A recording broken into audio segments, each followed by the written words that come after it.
repeated up to intonations.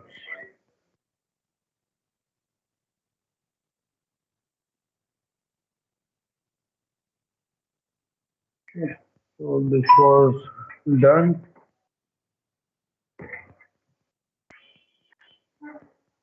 Move on. After intonation, you see is the tempo or the pacing. Okay, now tempo or pacing means the rhythm. Okay, that is while we speak, how many words we utter in a minute. Okay, you see, while we speak, we need to make sure that we are coherent. That means the other person can understand what he is speaking.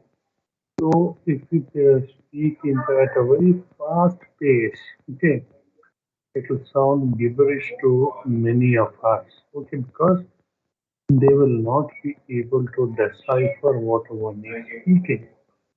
Okay.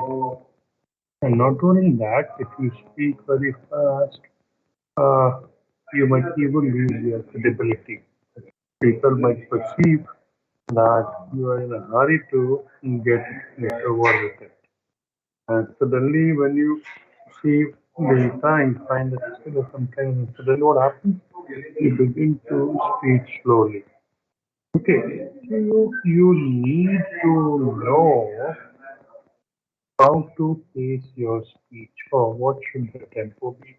It should neither be too fast or not too slow. But there's got to be a right balance. Okay. You see that if a person speaks too slowly, the audience might lose interest. Okay. And the credibility of the speaker might drop. Similarly, if you speak at a very fast pace, I told you that what you're speaking might sound gibberish to the others, and they might not be able to decipher. Okay, so you need to strike a balance. Okay, which is fast enough to keep the audience interested, and also they will know that you have good content and you have knowledge about what you are speaking. Okay. To quote the famous English poet and the Wadsworth Longfellow, he said that the human voice is the organ of the soul. So that is very aptly stated by Mr. Longfellow. Okay. So you see, what he tries to say is that at times paralanguage is actually more important than words. Okay.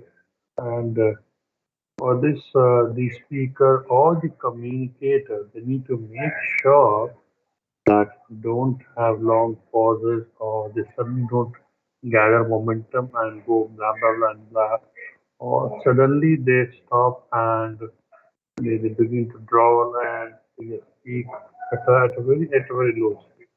Okay. Why? Because if the balance is not there, your stability is going to take a beating.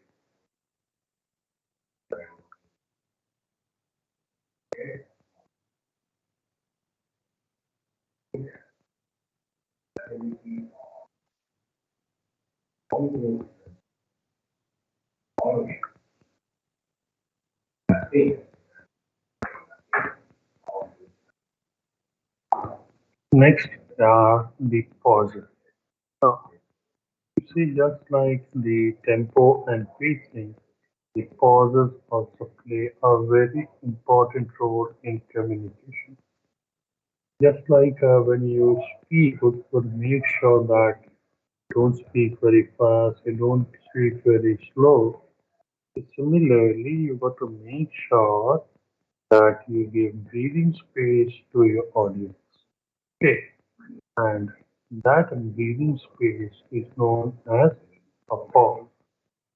By breathing space, I mean you should give them time to think or to recollect what you have spoken so that If they have any questions, if they have any doubts, they can ask.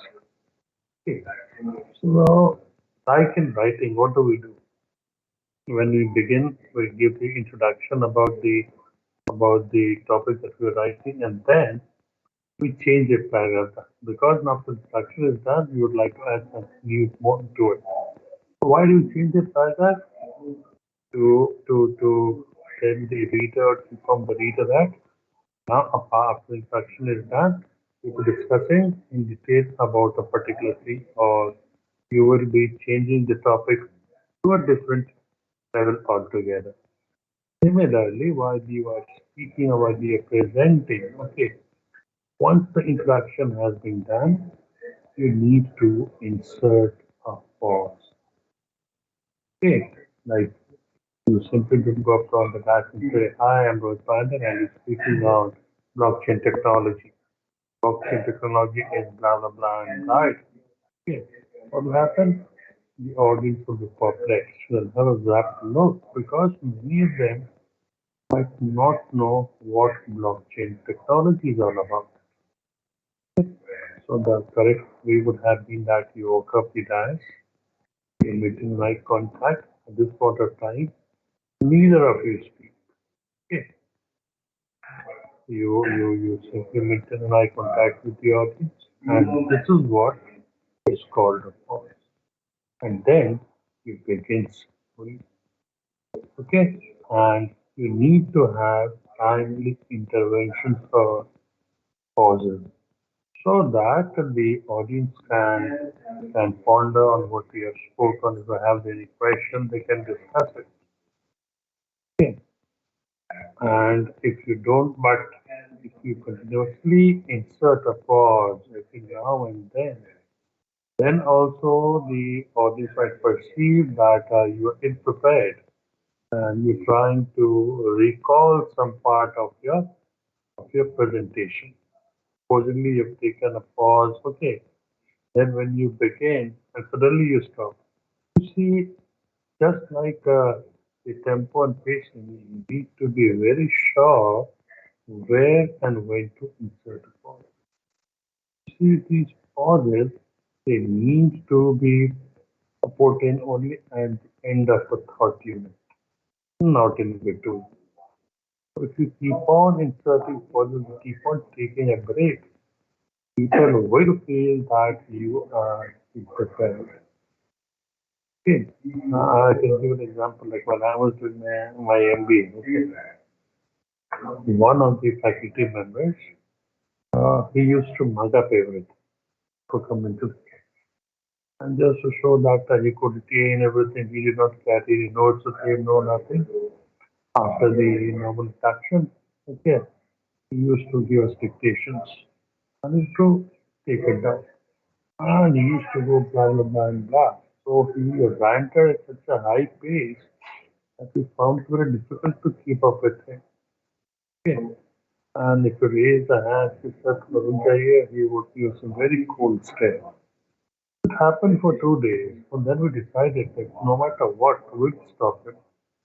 Okay, because what we could make of this would be that the gentleman mugs up everything, and if we stop him, it will take time for him to recollect.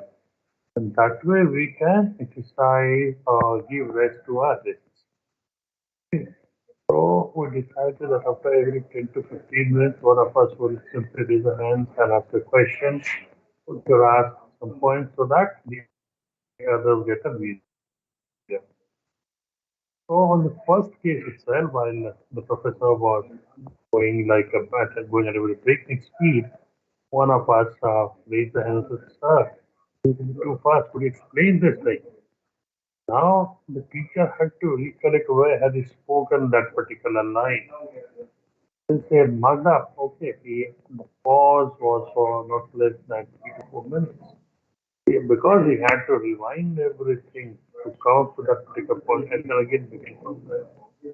So for the next 3 days, we played pranks with him. Every 10 to 15 minutes, we just ask a question. Okay, we so sir, we missed this part. Could you uh, recite it again? Okay, then he got wind of it. that since he didn't like being stopped, this was the way we could stop it politely by asking certain questions and asking him to go back. So then he said, okay, fine, I'll go slow. And then in the next class, he maintained his tempo and his pauses. Okay, so what I'm trying to say is that the speaker is directness. The speakers who possess that they are quite accomplished poet and composed and are not worried about not being able to locate an idea once they have paused. So we must use pauses and speaking in professional situations as it makes us speech sound natural. And the pause is also required for the audience to comprehend what one is speaking related to the listening of the speaker and critically participate in the act of communication. So unless and until the person, okay, the participant has evaluated or understood what is being presented, he or she cannot participate, okay, in the process of communication. I told you, most important thing about pause is lead time. And a rightly timed pause is as important as a rightly timed word. Pause has to indicate either the emphasis or the conclusion of a thought unit. And one has to take care not to put it in the wrong place. That's what I told you that. Don't keep on inserting pauses just for the sake of it because you're bound to lose credibility. Okay. So one always needs to remember that pause should always be at end of a conclusion and not in between. Why? Because a wrongly placed pause will distract the audience and they might be forced to believe that you're either trying to drag the session or trying to recollect some part of the thought unit, and they might become impatient. Right? The last para, again, which I had explained earlier, that when you're about to begin your presentation, take your time, take a deep breath, maintain eye contact with the audience. So, when the speaker comes to speak, and when they take the position, walk up the lectern, and wait for things to be in order, not only then begin. So they walk up the dais, okay, walk to the podium, see if they things, if any, and then they have to maintain eye contact, they have a smile, okay, a warm smile, okay, and audience reciprocates by smiling. At this point of time, none of them speak. So during the entire process, nothing is spoken and heard. And this is what silence is. It is a long pause, which indicates the beginning of a new momentum. Whereas a pause is a short silence, which indicates a natural gap between different thought units, and it is meant to secure emphasis at certain places. Okay, and the last part of the sign language is intensity of volume and articulation. Intensity of volume, like when you take a class or when you presenting, okay, we have some people, okay, who always speak at the top of their lungs. Okay, it sort of happened that they have the habit of addressing large audience, sitting in a large hall, and in order to make themselves audible, they in fact shouted at the top of the voice. Okay, now intensity or volume is here, it refers to the loudness or softness in one's voice. And I told you,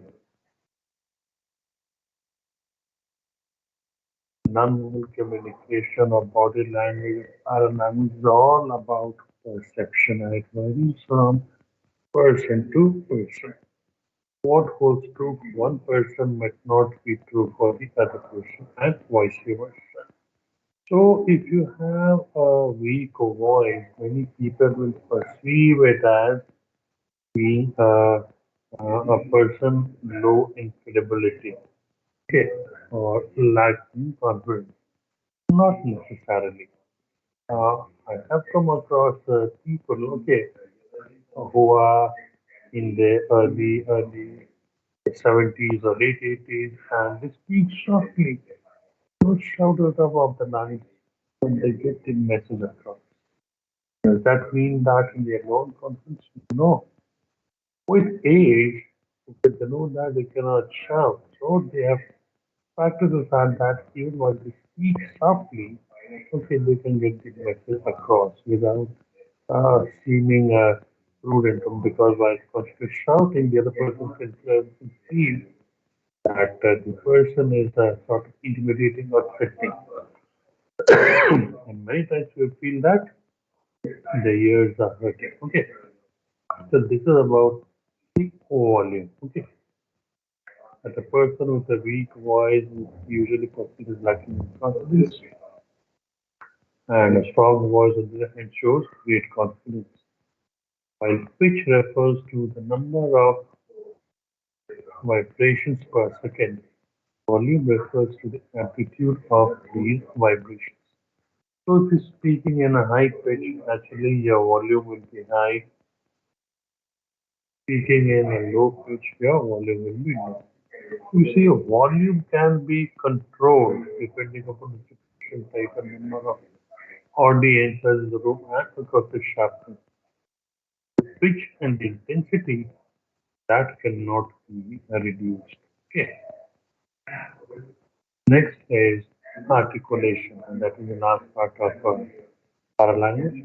Articulation is a process by which sounds, syllables, and words form when our tongue, jaw, teeth, lips, and palate alter the air stream coming from the vocal cords. So when we are about to speak, like current speaking, okay, what happens? Air is passing through the vocal cord, and it's happening so quickly that one can barely notice it. Okay, so you got to make sure that your vocal cords are healthy. Okay, uh, they don't have any, yeah, they don't have any illness. Like if I tell you that many singers, okay, they abstain from having curd, many abstain from having pickles, okay, some abstain from having pan, okay, or pan masala, because they know that these things can trouble their vocal cords and they cannot perform fairly to it. Fine. So, and if your vocal cord is sick or is down, what will happen? That you can suffer from laryngitis and severe throat infection. And while you speak, okay, it will sound as if you are croaking like a frog. Okay, so you got to make sure that your vocal cords are fit, but they're healthy. And now, if they're unhealthy, what happens is that while you, not only that, forget about healthy or unhealthy. If you don't have the habit of reading, okay, what will happen? Your pronunciation or your articulation, okay, will take a backseat. Like today, I was taking a class of pharmacy, and there was one topic they were supposed to speak on recent government initiatives. Okay, and this girl, because I had typed down the topic, she had prepared her when she began. She said, recent government initiatives. Okay, initiatives. Because she was not in the habit of reading properly. Okay, her pronunciation was wrong. Instead of calling it initiatives, she read it as initiatives. Okay, so that is what happens that if you don't read regularly, you don't read good books, your articulation will suffer. Okay, and not only that, Uh, Co-articulation also happens when the sounds of words are omitted, substituted, distorted, or just changed. Like while we were discussing non-verbal communication, I told you that India is a country where people belong to different race, cultures. Okay, like when you go towards south, okay, their English is very different from the English of the north. Now you'll find that it's more of a English. But in south, they use high-sounding words. Okay, like one of my friends, he was giving a speech 2 days ago. Hmm. So he had to address the audience and a vice chancellor was sitting there. So he began by saying, "I request our honorable, not honorable, but honorable vice chancellor." He had that southern accent, but he was uh, using that word which is silent. Honorable, it is silent. Okay, so that uh, when you're not very sure, when you're not phonetically correct, I mean to say, this is what happens. Okay, this is what happens. But you're not being properly trained instead of calling honorably or honor, you call it honor. Okay, so articulation and adequacy of speech affects the social, emotional, educational, and vocational status as well as the overall quality of one's life.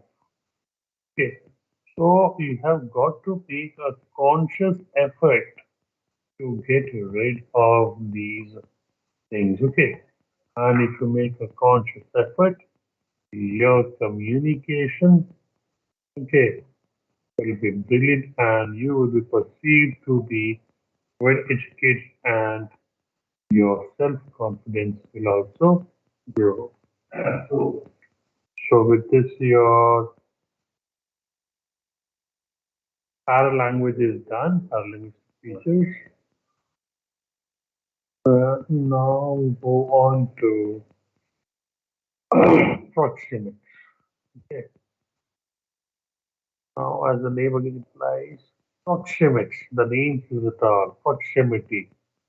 Now, we all want a space, and if somebody tries to come too close to us, we feel like we are being intruded.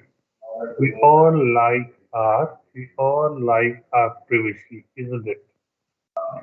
Like if you see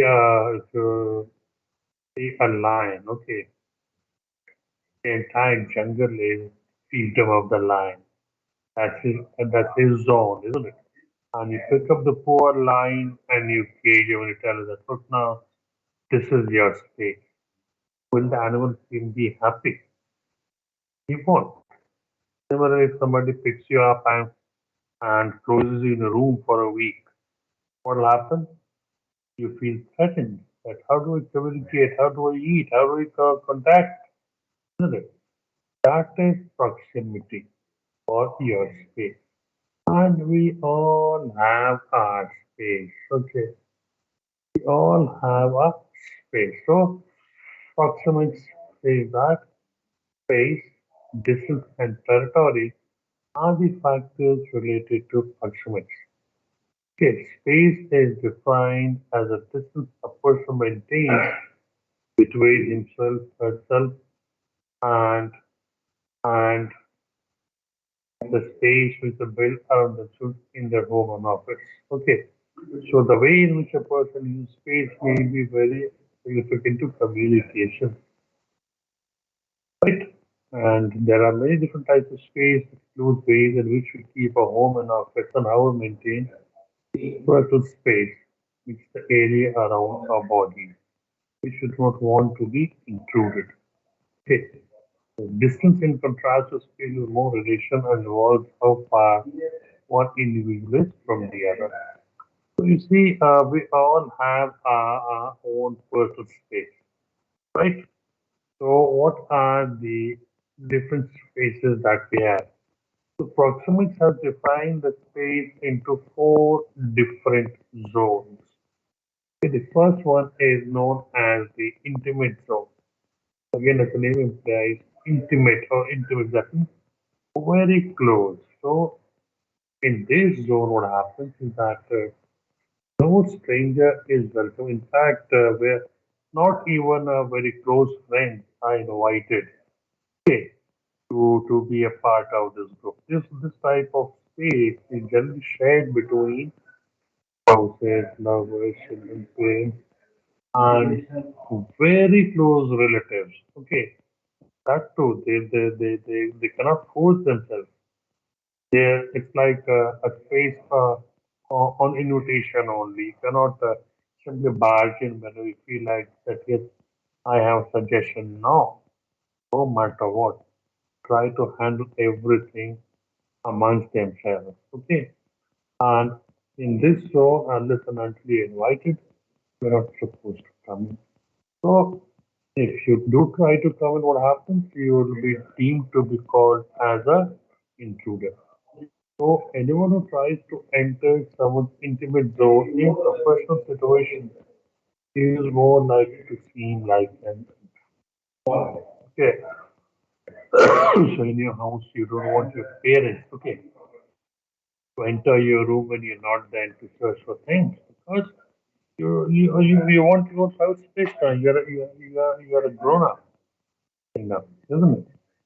So and similarly, the parents as well, they would not like that when they're having a peaceful evening sitting together that you simply come from behind and try to overhear what they're speaking or they try to disturb them. So this is what the first zone is all about. Then you have the personal zone. Yeah, the distance maintained by people in this zone varies from a couple of inches to a couple of feet and to the indicative of the form or the necessity to maintain normality in relations. So when the personal and professional relationship is fused, it becomes possible for professionals to enter into each other's zone without appearing. Now, in a professional situation, okay, there also are workspaces given to you. A workspace is given to you, and it could be that while working, you're having a conversation, okay, with your friend, okay, or your family members, and suddenly one of your friends knowingly or unknowingly, he or she comes and sits beside you. And you don't like that to happen because whatever you're speaking is on a personal front and not on a professional front because you're talking to someone very close to you. So you would like that a person, no matter how close he or she is, should not be there. Okay. So you tell your friend or your colleague that you're having a conversation. Okay, you might signal your friend you're having a very close gossip with someone or a talk with someone, maybe your mother, your father, or your boyfriend or your girlfriend. You would like to maintain some distance, and that distance or space has got to be respected by your friend or your colleague. Because here the concept is I scratch your back, you scratch my back. So if you respect my space, I respect your space, or vice versa. So this is the second type of zone, and the personal zone. The third zone is known as the social zone. Now this is a much wider space, okay, and here people interact with each other, but again, not with everyone. Because you see, if I'm when you go to a informal gathering, or you have gone for a marriage function of your friend, you find that there are so many people in the party who have been invited. So what do? You try to find out the people who you know very well in that particular function, and you move within that group. See, so you interact with only with the other people, and with the others, it's just a hi, hi, how are you? Okay. For example, uh, you have the postman or the laundry person. The postman or the laundry person doesn't visit you on every given day. They come maybe within after a week or maybe after a month. Okay. So yeah, when they come or your gardener, okay, he might be coming every weekend to look after your garden. So here, what happens is that uh, in professional situations, people maintain some distance. Okay, and this type of zone it is suggestive of the distance that we maintain when interacting with strangers or occasional visitors. That is the social zone. But even though you're society, even the personal or professional front, okay, you maintain some distance with the other. The professional front, people from different departments might be called for a meeting. Okay, so you would like to sit with those people with whom we are very, very close. Okay, might be knowing all the people of the organization, but you don't talk to everyone informally. Formally, yes. So while you go for a meeting or any work, you like to hang out with people or with people with whom you are very confident. Okay, that is the social zone.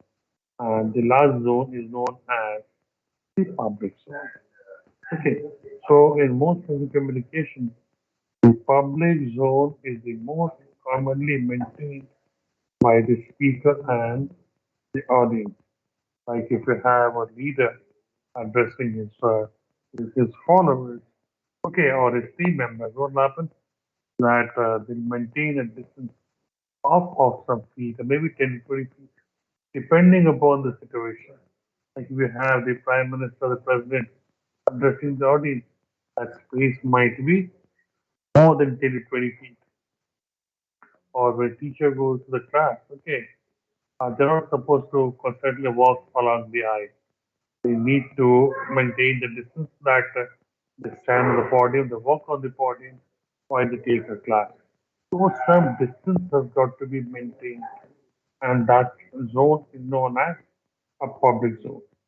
Okay, so here says that though a distance of feet is usually maintained between the speaker and the listener, while this is a public zone, actual distance maintained differs from culture to culture.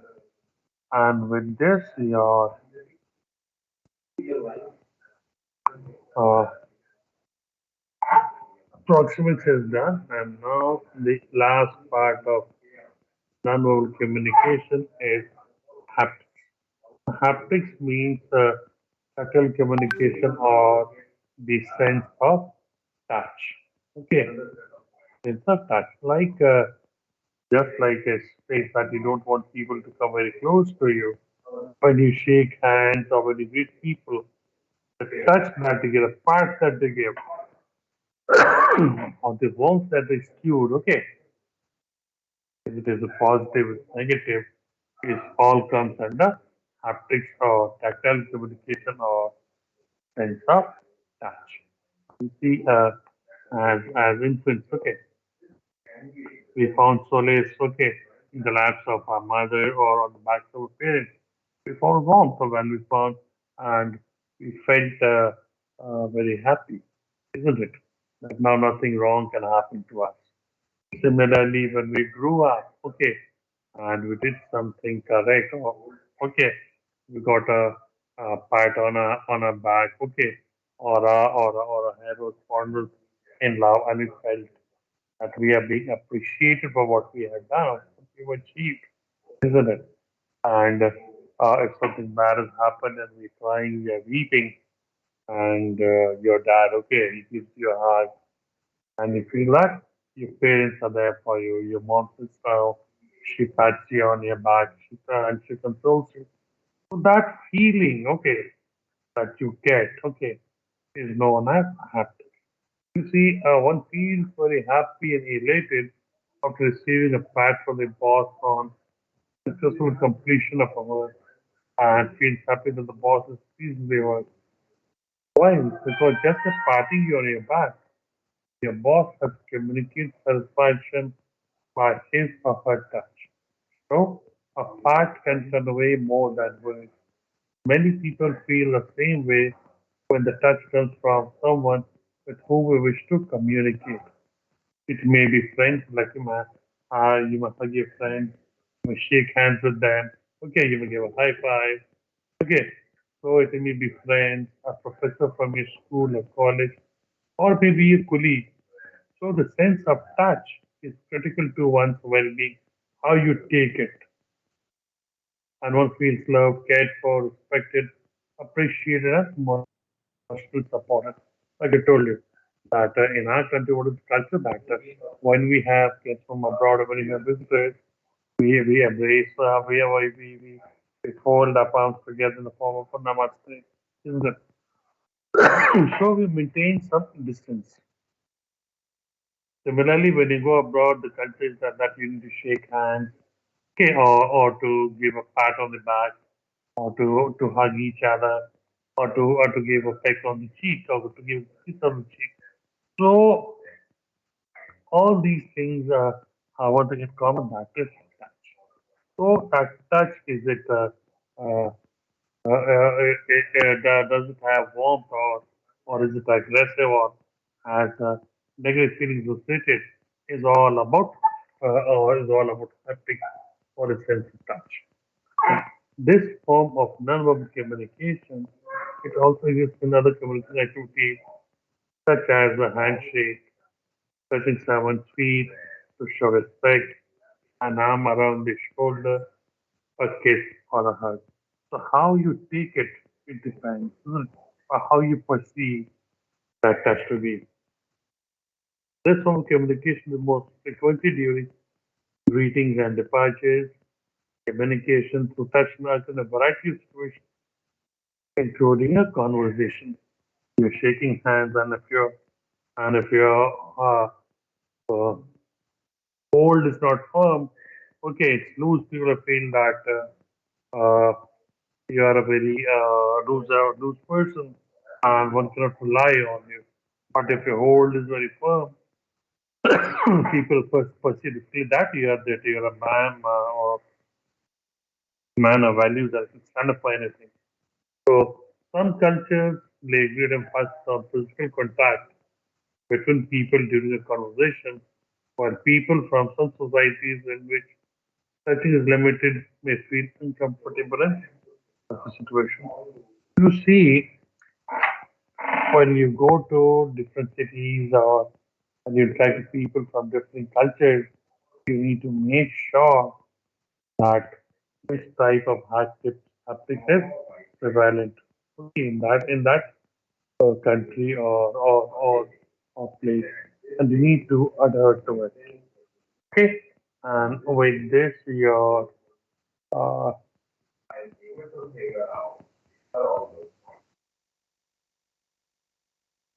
non-verbal communication gets to an end. So to meet next week, we'll do listening. Okay, so you all can leave now. I hope it was clear to all of you. Okay. Thank you.